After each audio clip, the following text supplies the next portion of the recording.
Long செயினில் உங்களுக்கு டாலரோட அட்டாச்சில் இந்த ஒரு கலெக்ஷன் ஹார்ட்டில் ஃப்ளவர் போட்ட மாதிரி ப்ரைஸ் பார்த்தீங்கன்னா 899 ருபீஸ். 1 கிராம் ஃபார்மிங் கலெக்ஷன் வந்து ரொம்ப நீட்டாக ரொம்ப சூப்பராக இருக்குங்க. ரியல் கோல்டு வந்து நீங்கள் வியர் பண்ணிங்கன்னா எந்த அளவுக்கு வந்து ஒரு லுக் இருக்குமோ சேம் அதே லுக் தான் இந்த பேட்டர்ன்லேயும் அவைலபிள் இருக்குங்க.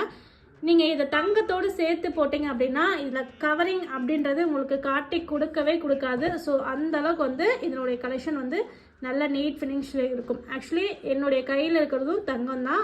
இந்த கலெக்ஷன் பார்த்திங்கன்னா எப்படி இருக்குது. ஸோ தங்கத்தை விட இந்த கவரிங் கலெக்ஷன் ரொம்ப நீட்டாக இருக்கும். கலருமே பார்த்தீங்கன்னா உங்களுக்கு கவரிங் அப்படின்ற கலரை எடுத்து காமிக்காது. ஒரு தங்க நகை நீங்கள் வியர் பண்ணியிருந்தீங்கன்னா அதனுடைய கலர் எப்படி இருக்குமோ ஸோ அந்த அளவுக்கு தான் இருக்கும். 1 கிராம் ஃபார்மிங்கில் கொடுத்துருக்கிறதுனால தான் இதனுடைய ப்ரைஸ் பார்த்தீங்கன்னா 899 ரூபாய். லைஃபும் நல்லா கூடுதலாக இருக்கும், பார்வையும் ரொம்ப